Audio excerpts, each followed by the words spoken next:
यहाँहरू सम्पूर्णमा न्यानो अभिवादन सहित हार्दिक स्वागत छ पिएलआर एजुकेसनमा। शिक्षा सम्बन्धी यस्तै भिडियोहरू राख्ने क्रमलाई निरन्तरता दिँदै आज कक्षा 8 को पाठ 18 आह्वान कविताको अभ्यास खण्ड लिएर उपस्थित भएकी छु। यस भिडियोको अन्त्यसम्म हेरेर मन परेमा लाइक, कमेन्ट र सेयर गरिदिनुहोला। साथै हाम्रो च्यानललाई सब्स्क्राइब गर्नुभएको छैन भने सब्स्क्राइब गर्नुहोला। आह्वान कविताका लेखक जीवनाथ धमला हुन्।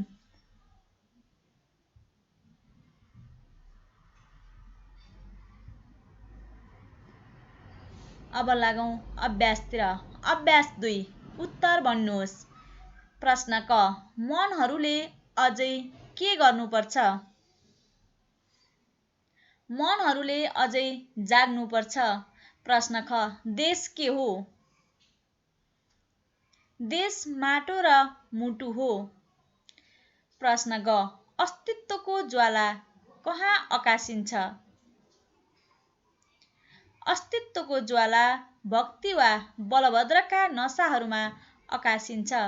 प्रश्न घ पैतालाहरूले कहाँ टेक्नुपर्छ? पैतालाहरूले सम्भावनाका भिरहरूमा टेक्नुपर्छ। प्रश्न ङ रामबहादुरहरू किन विदेश जानु हुँदैन? रामबहादुरहरू दुधे मुख छोराको पेट भर्न र जाडो छोप्न विदेश जानु हुँदैन। अभ्यास 3 पाठमा हेरेर खाली ठाउँ भरी कविताका हरफहरू पूरा गर्नुहोस्।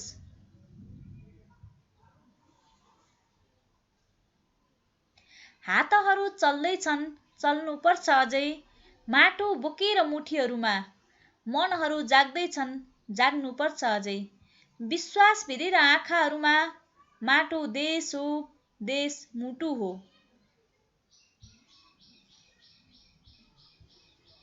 अभ्यास 4 संक्षिप्त उत्तर लेख्नुहोस्।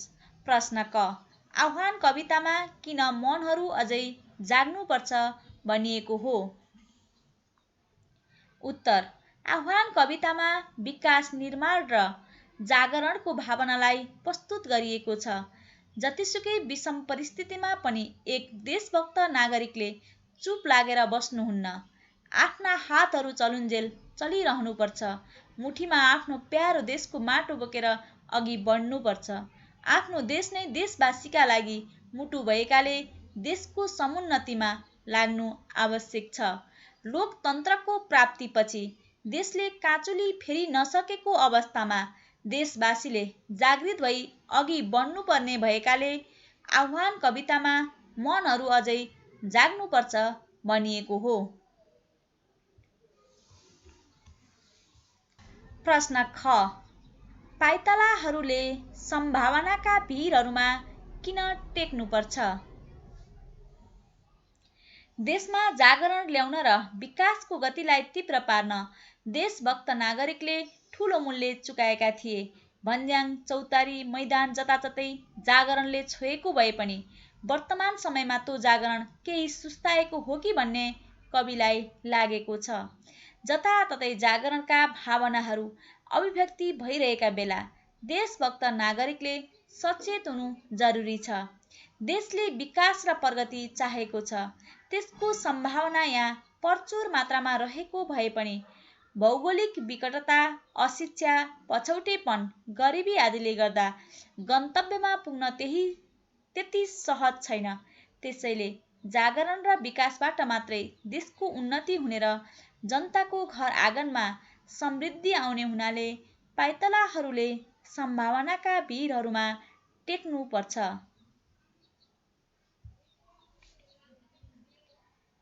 प्रश्न ग आह्वान कवितामा नेपालको गरिबीलाई कसरी प्रस्तुत गरिएको छ? आह्वान कवितामा नेपालको गरिबीलाई अति नै मार्मिक रूपमा प्रस्तुत गरिएको छ। गरिबीका मारमा परेका नेपाली युवाहरू हजारौंको संख्यामा विदेश पलायन हुन बाध्य भएका छन्। आफ्नो दुधमुखे छोराको पेट भर्न र शरीरलाई ढाक्न कपडा जुटाउन समेत नेपालीहरूले विदेशको मुख ताक्नुपर्ने स्थितिको सिर्जना भएको छ। कविले रामबहादुर जस्ता प्रतिनिधि पात्रका माध्यमबाट नेपालको गरिबीलाई सटीक रूपमा प्रस्तुत गरेका छन्। रामबहादुर जस्ता पाखुरीमा बल अनि मनमा जोस र जाँगर भएको मानिसले स्वदेशमै बसी काम र नाम पाउने वातावरणको सिर्जना हुनुपर्छ भन्ने कविको ठहर छ। गरिबीका कारण वर्षायाममा जुठे बिर्खे र सानीहरूले नाङ्ग बुतुङ्ग भई भिज्नुपर्ने बाध्यताको पनि अन्त्य हुनुपर्छ भन्ने कविको भनाइरहेको छ। उत्तर हिमालदेखि दक्षिण तराईसम्म र पूर्व मेचीदेखि पश्चिम महाकालीसम्म जहाँसुकै पीडा र व्यथा समाप्त हुनुपर्छ भन्दै कविले नेपालमा गरिबी रहेको र त्यसको निदान आवश्यक रहेको कुरालाई यस कवितामा प्रस्तुत गरेका छन्। प्रश्न घ, आह्वान कविताको मुख्य भाव के हो? युवा कवि जीवनाथ धमलाद्वारा रचित आह्वान कविता मार्फत नेपाल र नेपालीको वास्तविक अवस्थाको चित्रण गरिएको छ। प्रजातन्त्र वा लोकतन्त्रको लडाईँबाट प्राप्त अधिकारलाई जोगाइराख्न र नेपालबाट गरिबी र पछौटेपन हटाउँदै अघि बढ्न सबैलाई आह्वान गरिएको छ। सचेत देशभक्त नेपालीले आफ्ना बाहुबलका माध्यमबाट मातृभूमिको माटोको कसम खाएर अघि बढ्नुपर्ने आवश्यक छ। अघि बढ्ने क्रममा आँखामा विश्वास र मनमा दृढतालाई आत्मसात गरी स्वच्छ र स्वार्थ बिना देशको सेवामा लाग्नु जरुरी छ। हिमाल पहाड तराई सबैतिर सबै जाग्नुपर्ने र थकाइ नमारी अघि बढ्नुपर्ने विचारलाई पनि कविले व्यक्त गरेका छन्। नेपालको जुनसुकै ठाउँमा बसोबास गर्ने नेपालीमा कहीँ कतै पीडा हुनु हुँदैन। सैद्धान्तिक रूपमा नयाँ युग आए तापनि व्यवहारमा परिवर्तन हुन सकेको छैन। त्यसैले गीतका भाषाले नयाँ युग आह्वान गरिएको कुरा उल्लेख गर्दै विकास र प्रगति गर्न सजिलो नभए पनि सम्भावनाका ढोकाहरू उगारेर अघि बढ्न कवि आह्वान गर्दछन्।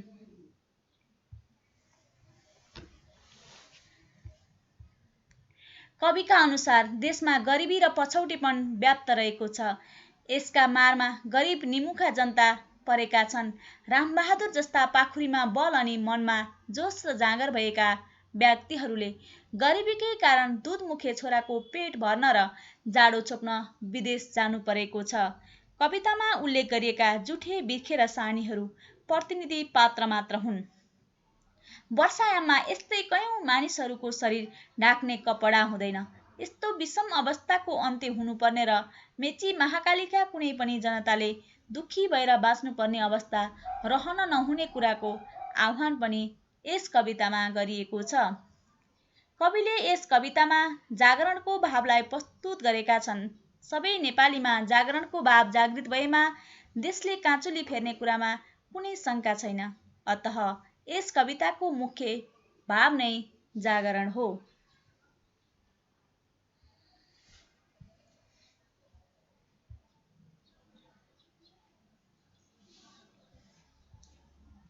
अभ्यास 5 व्याख्या गर्नुहोस्। मेची महाकाली कतै पनि अलिकति देश दुख्नु हुँदैन। कसैका पनि आँखाहरूबाट पीडाका थोपाहरू खस्नु हुँदैन। युवा कवि जीवनाथ धमलाद्वारा रचित आह्वान कवितामा नेपाल र नेपालीको वास्तविक अवस्थाको चित्रण गरिएको छ। प्रजातन्त्र वा लोकतन्त्रको लडाईँबाट प्राप्त अधिकारलाई जोगाइराख्न र नेपालबाट गरिबी र पछौटेपन हटाउँदै अघि बढ्न सबैलाई आह्वान गरिएको छ। सचेत देशभक्त नेपालीले आफ्ना बाहुबलका माध्यमबाट मातृभूमिको माटोको कसम खाएर अघि बढ्नु आवश्यक छ। अघि बढ्ने क्रममा आँखामा विश्वास र मनमा दृढतालाई आत्मसात गरी स्वच्छ र स्वार्थ बिना देशको सेवामा लाग्नु जरुरी छ। पहाड तराई सबैतिर सबै जाग्नुपर्ने र थकै नमारी अघि बढ्नुपर्ने विचारलाई पनि कविले व्यक्त गरेका छन्।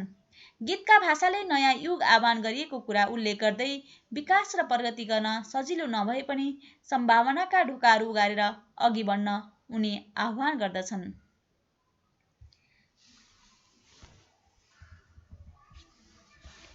देशमा गरिबी छ, पछौटेपन छ अनि अनेकौं समस्याहरूले देश घेरिएको छ।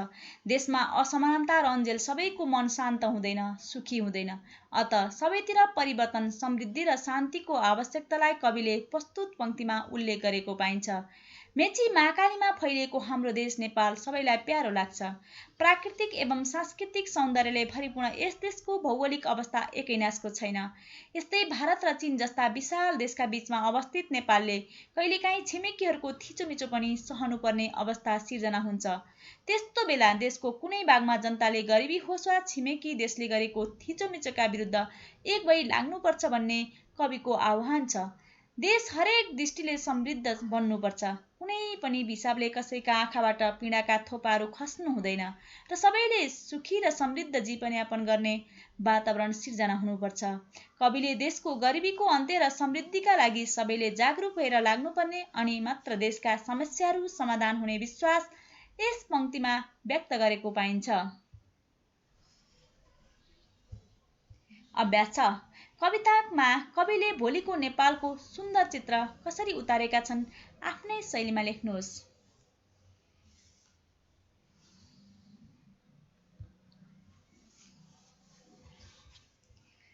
युवा कवि जिम्ना धमलाद्वारा लिखित आह्वान कवितामा विकास र जागरणको भावनालाई प्रस्तुत गरिएको छ। देशमा प्रजातन्त्र आएको छ।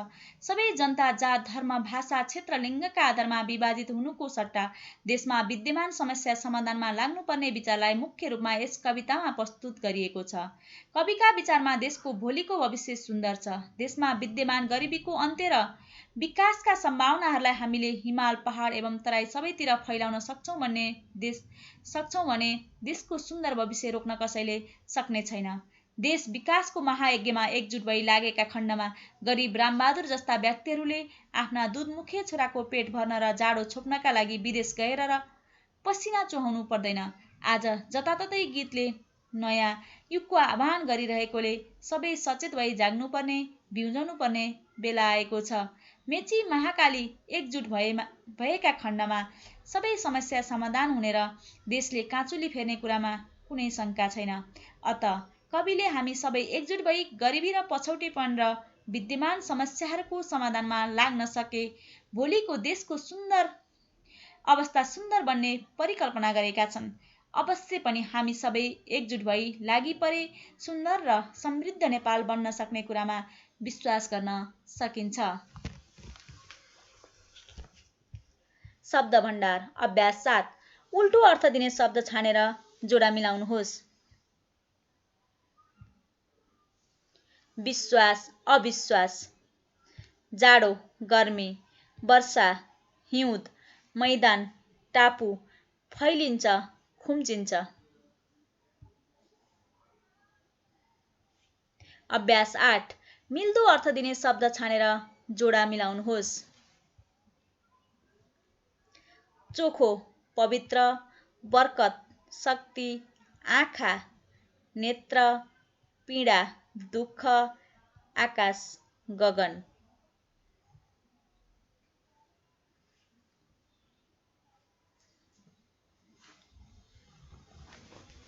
अभ्यास 9।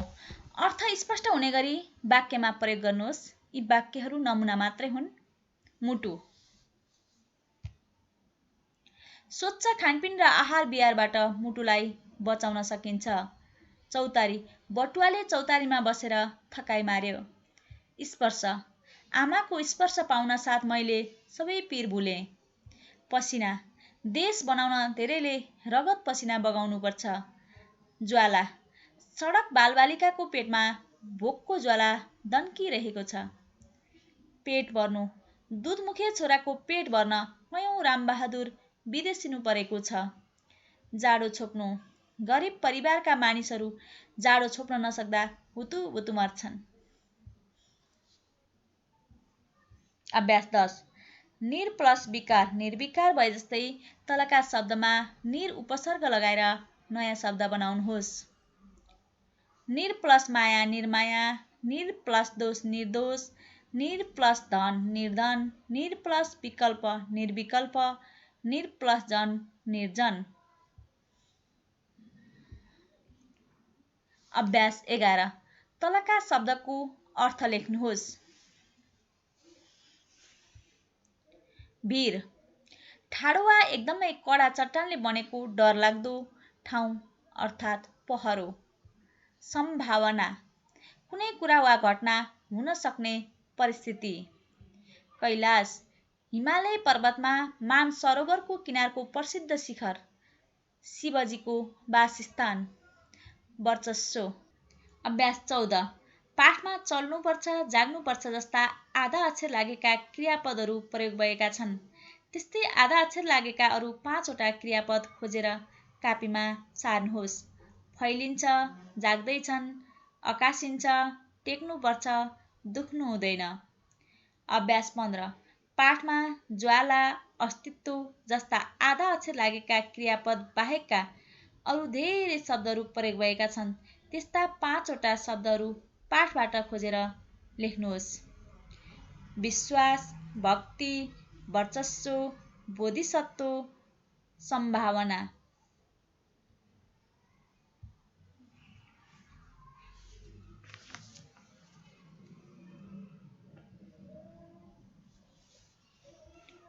कार्यमूलक व्याकरण। अभ्यास 16, माथिको पाठमा हात, माटो, मुठी जस्ता धेरै नाम शब्दहरू प्रयोग भएका छन्। पाठबाट 10 वटा नाम शब्दहरू खोजेर लेख्नुहोस्। मन, आँखा, देश, मुटु, बलभद्र, बिर्खे, आँगन, युग, रामबहादुर, गुराँस। अभ्यास 13, उदाहरण हेरी अकरण क्रियापदको प्रयोग गरी देशको बारेमा 5 वटा वाक्यहरू लेख्नुहोस्। उदाहरण, रामबहादुर विदेश जानु हुँदैन, वर्षामा जुठे बिर्खे र सानीहरू अब भिज्नु हुँदैन, मेची महाकाली कतै पनि अलिकति देश दुख्नु हुँदैन, कसैका पनि आँखाहरूबाट पीडाका थोपाहरू खस्नु हुँदैन। उत्तर, अब देशले दुःख पाउनु हुँदैन, देशले अब छिमेकीको थिचोमिचो सहनु हुँदैन, देशको समुन्नत विकासका लागि अब गति रोकिनु हुँदैन, शिक्षा, यातायात, सञ्चार, स्वास्थ्य आदिको विकासमा बाधा हुनु हुँदैन, अब कसैले देश छोडेर विदेश जानु हुँदैन। सृजनात्मक अभ्यास। अभ्यास 18, पाठमा दिइएको कविता राम्ररी पढी त्यस्तै शैलीमा म विद्यार्थी शीर्षकमा कविता लेखेर शिक्षकलाई देखाउनुहोस्। विद्यार्थी भाइ बहिनीहरू कविता लेख्ने प्रयास गर्नुहोला।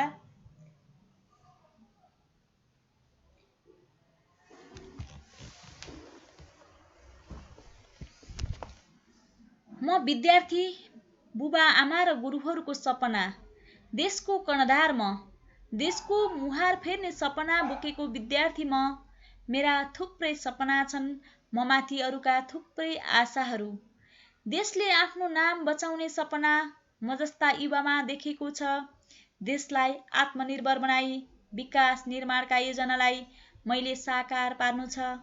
म विद्यार्थी, त्यसैले मेरो काँधमा ठुलो जिम्मेवारी छ। देश गरिबीले मात्र होइन, शिक्षा, स्वास्थ्य, यातायात र सङ्कुचित भावनाले रुमलिएको छ। आजैबाट प्रविधि र सिपमूलक शिक्षा लिई मातृभूमिलाई स्विट्जरल्यान्ड बनाउनु छ। हत्या, हिंसा र बलात्कारको अन्त्य गरी बुद्धको भूमि बनाउनु छ। त्यसैले म विद्यार्थी सबैको आशा र भरोसाको केन्द्र बन्दैछु भन्नुपर्छ। त्यसैले म विद्यार्थी सबैको आशा र भरोसाको केन्द्र बन्दैछु भन्नुपर्छ। यति बेलासम्म यस भिडियो हेरेर साथ दिनुभएकोमा सम्पूर्णलाई धेरै धेरै धन्यवाद र हाम्रो च्यानललाई सब्स्क्राइब गर्नुभएको छैन भने सब्स्क्राइब गर्नुहोला।